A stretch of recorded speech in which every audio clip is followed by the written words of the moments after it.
जरूरी सूचना है आप सभी स्टूडेंट्स के लिए।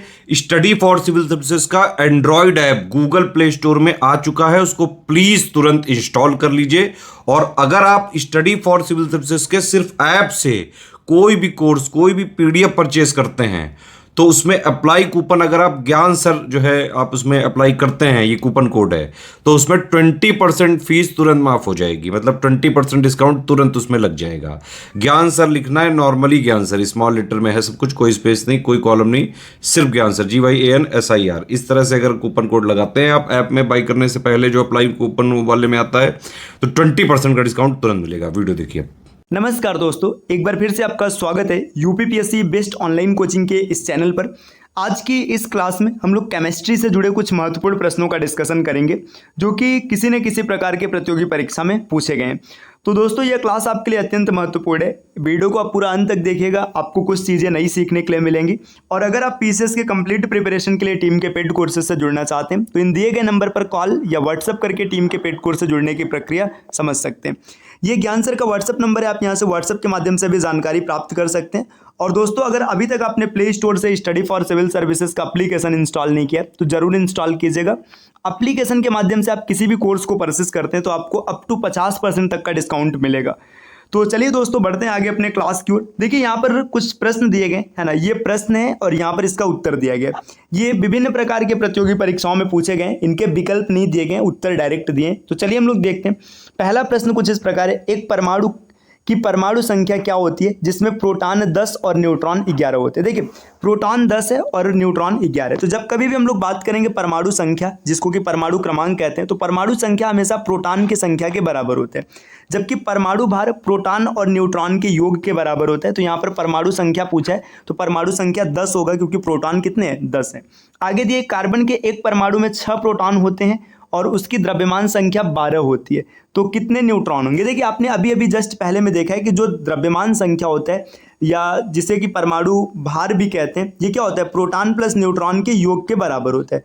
तो देखिए प्रोटॉन की संख्या 6 दे रखा है और परमाणु भार 12 दे रखा है, तो इसमें न्यूट्रॉन कितने हो जाएंगे, 12 में से 6 घटाने पर 6 मिलेगा, तो इसका सही उत्तर होगा 6। आगे दिया है आयरन के न्यूक्लियस में 26 प्रोटॉन होते हैं।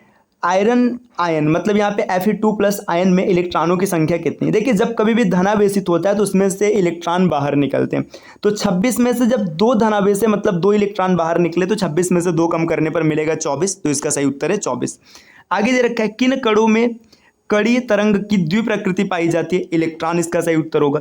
कितने प्रकार की क्वांटम संख्याएं होती हैं, तो 4 प्रकार की क्वांटम संख्या होती है। इनमें इनके नाम होंगे मुख्य क्वांटम संख्या, दिगंशी क्वांटम संख्या, चुंबकीय क्वांटम संख्या और चक्रण क्वांटम संख्या। तो चारों के नाम भी आप याद रख सकते हैं। चक्रण क्वांटम संख्या के संभव कितने मान है, तो चक्रण क्वांटम संख्या के सिर्फ 2 मान संभव होते हैं, या तो +1/2 लिखा जाता है या तो -1/2 लिखा जाता है। नेक्स्ट दिया है परमाणु जिसमें प्रोटॉनों की संख्या समान परंतु न्यूट्रॉनों की संख्या भिन्न भिन्न रहती है, उसे क्या कहते हैं। देखिए प्रोटॉनों की संख्या समान है, अतः ये समान स्थान पर होगा, तो इसे समस्थानिक नाम दिया जाएगा। रेडियो धर्मिता की यूनिट क्या है, रेडियो धर्मिता की इकाई क्यूरी और बेकुरल होती है। नेक्स्ट दिया है रेडियोधर्मी वस्तुओं को किससे बने पात्र में रखना चाहिए, शीशा, क्योंकि शीशे का विघटन सबसे कम होता है। किसमें ऋणात्मक आवेश होता है, तो बीटा किरणें ऐसी होती है जिसमें ऋणात्मक आवेश होता है। किसके उत्सर्जन से संभारिक उत्पन्न होते हैं, बीटा किरण के उत्सर्जन से संभारिक उत्पन्न होते हैं। रेडियोधर्मी पदार्थ में किस दौरान कोई परिवर्तन नहीं होता है, तो जब गामा उत्सर्जन होता है तो इसमें कोई परिवर्तन नहीं होता है। अल्फा और बीटा के उत्सर्जन में परिवर्तन होता है। अल्फा बीटा और गामा की वेधन शक्तियां अपने अवरोही क्रम में किस क्रम में होती हैं। देखिए अवरोही क्रम मतलब यहाँ पर क्या बताना है आपको, ये बताना है बढ़ते क्रम में। तो सबसे कमजोर होता है गामा, उसके बाद बीटा और सबसे पावरफुल होता है अल्फा। तो सबसे जो ज़्यादा वेधन क्षमता होती है अल्फा कणों में होता है, उससे कम होता है बीटा में और सबसे कम होता है गामा में। न्यूनतम पारगम्य शक्ति किरण होती है, तो न्यूनतम पारगम्य शक्ति की बात करेंगे तो अल्फा किरण में। अल्फा कण क्या होता है, अल्फा कण में 2 प्रोटॉन और 2 न्यूट्रॉन होता है, ये याद रखिएगा। अल्फा पार्टिकल्स होते हैं, देखिए हीलियम के नाभिक के जैसा, क्योंकि हीलियम का नाभिक होता है 2He4, है ना, इसमें इलेक्ट्रॉन होता है, अगर इलेक्ट्रॉन को बाहर कर देंगे तो हीलियम का नाभिक बन जाएगा। नेक्स्ट आगे दिए अल्फा कण में 2 धनात्मक आवेश होते हैं, इसका द्रव्यमान निम्न में से किस एक के लगभग बराबर होता है, तो हीलियम परमाणु के द्रव्यमान के बराबर होता है। आगे दिया रेडियो एक्टिव सामग्री से उत्सर्जित बीटा किरणें क्या है, तो बीटा किरणें इलेक्ट्रॉन का रूप होती हैं, तो ये इलेक्ट्रॉन हो जाएगा। नेक्स्ट दिया गामा किरणें किससे बनी होती, तो विद्युत चुंबकीय तरंगों से बनी होती गामा किरणें। और आगे बढ़ेंगे दोस्तों, यहाँ पर दिया किसी नाभिक के गामा 6 से क्या होता है, गामा 6 निकलने पर नाभिक के द्रव्यमान संख्या बदलती है और न ही परमाणु क्रमांक बदलता है। मतलब न तो द्रव्यमान संख्या बदलेगा और न ही परमाणु क्रमांक बदलेगा। कौन एक रेडियो एक्टिव तत्व है, तो प्लूटोनियम रेडियो एक्टिव तत्व होता है। कार्बन डेटिंग किसकी आयु निर्धारण हेतु प्रयुक्त किया जाता है, जीवाश्मों के लिए। कार्बन तिथि निर्धारण में कार्बन का कौन सा समस्थानिक यूज होता है, तो कार्बन 14 यूज किया जाता है। एक रेडियोधर्मी पदार्थ की अर्ध आयु 10 दिन है, इसका अभिप्राय क्या है, तो इसका उत्तर यहाँ पर दिया पदार्थ का 3/4 भाग का विघटन 20 दिनों में हो जाएगा। अच्छा देखिए यहाँ पर जो उत्तर दिए गए ना, ये 4 विकल्प में से छांट कर रखे गए, तो विकल्प नहीं दिए गए, तो इस वजह से आप जो उत्तर यहाँ पर देख रहे हैं उसे याद रखिए। आगे दिया रक्त कैंसर अर्थात ल्यूकीमिया की रोकथाम में प्रयोग किया जाने वाला रेडियो समस्थानिक होता है फास्फोरस 32। कोबाल्ट 60 आमतौर पर विकिरण चिकित्सा में प्रयुक्त होता है क्योंकि यह उत्सर्जित करता है गामा किरण। नेक्स्ट दिया है किस प्रकार की अभिक्रिया में सबसे अधिक हानिकारक विकिरण पैदा होती है, विखंडन अभिक्रिया में।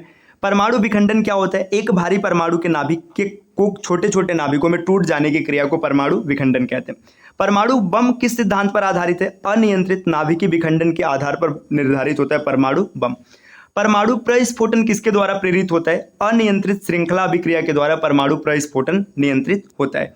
और आगे बढ़ेंगे दोस्तों, यहाँ पर दिए अगला पॉइंट दिया जापान पर गिराए गए परमाणु बमों के नाम क्या थे, तो लिटिल बॉय और फैटमैन, ये 2 नाम के परमाणु बम जापान पर गिराए गए थे। कौन सा सौर ऊर्जा का स्रोत है, नाभिकीय संलयन सौर ऊर्जा का स्रोत होता है।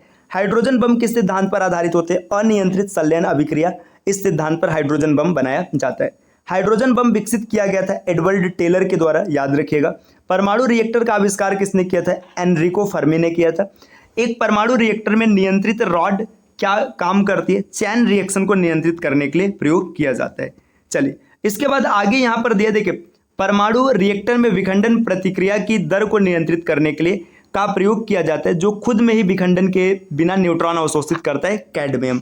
मतलब कैडमियम खुद का विखंडन नहीं होने देता है लेकिन न्यूट्रॉन अवशोषित करता है, जिससे विखंडन अभिक्रिया को नियंत्रित किया जा सकता है।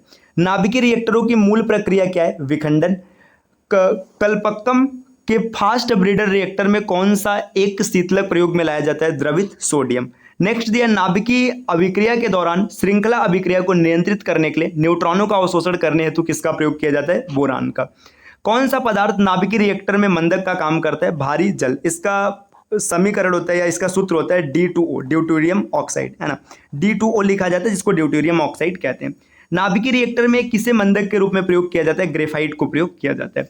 एक नाभिकीय रिएक्टर में भारी जल का कार्य क्या होता है, न्यूट्रॉन की गति को कम करना, अर्थात ये मंदक का काम करता है। किसी परमाणु रिएक्टर में भारी जल का काम होता है, हाइड्रोजन के अपेक्षाकृत भारी समस्थानिकों का एक ऑक्साइड होता है। देखिए हाइड्रोजन के 3 समस्थानिक होते हैं, प्रोटियम, है ना। प्रोटियम को 1H1 लिखा जाता है, ड्यूटेरियम को 1H2 लिखा जाता है और ट्राइटियम को 1H3 लिखा जाता है ना। तो ये ड्यूटेरियम होता है जो हाइड्रोजन से भारी होता है। नाभिकीय संयंत्रों में ग्रेफाइट का उपयोग किया जाता है विमंदक की तरह।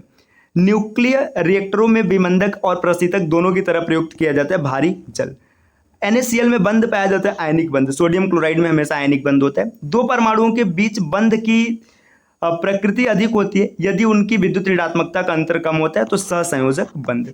और आगे बढ़ेंगे दोस्तों, यहाँ पर देखिए क्या दिया, सबसे प्रबल ऑक्सीकारक एजेंट होता है फ्लोरीन। आगे दिया जिंक ऑक्साइड और कार्बन की क्रिया कराने पर जिंक बन रहा है और साथ ही साथ कार्बन मोनोऑक्साइड बन रहा है, में कार्बन किस रूप में कार्य कर रहा है, तो अपचायक। तो दोस्तों ये हम लोगों की क्लास रही जहाँ पर हम लोगों ने कुछ प्रश्नों का डिस्कशन किया है। यह सीरीज लगातार चलती रहेगी, इसके लिए आपको चैनल को सब्सक्राइब करना है। मिलते हैं आपसे अगले वीडियो में कुछ नए कॉन्सेप्ट के साथ। हाँ, एक जरूरी सूचना, अगर आप टीम के पेड कोर्सेज से जुड़ना चाहते हैं पीसीएस के कंप्लीट प्रिपरेशन के लिए, तो इन दिए गए नंबर पर कॉल या व्हाट्सअप करके टीम के पेड कोर्स से जुड़ सकते हैं। बाकी ये ज्ञान सर का व्हाट्सअप नंबर है, आप यहाँ से व्हाट्सअप के माध्यम से भी जानकारी प्राप्त कर सकते हैं। प्ले स्टोर से स्टडी फॉर सिविल सर्विसेज का एप्लीकेशन जरूर इंस्टॉल कीजिएगा। एप्लीकेशन के माध्यम से किसी भी कोर्स को परचेस करने पर आपको अप टू 50% तक का डिस्काउंट मिल सकता है दोस्तों। चलिए फिर आपसे मिलते हैं अगले वीडियो में, तब तक के लिए नमस्कार।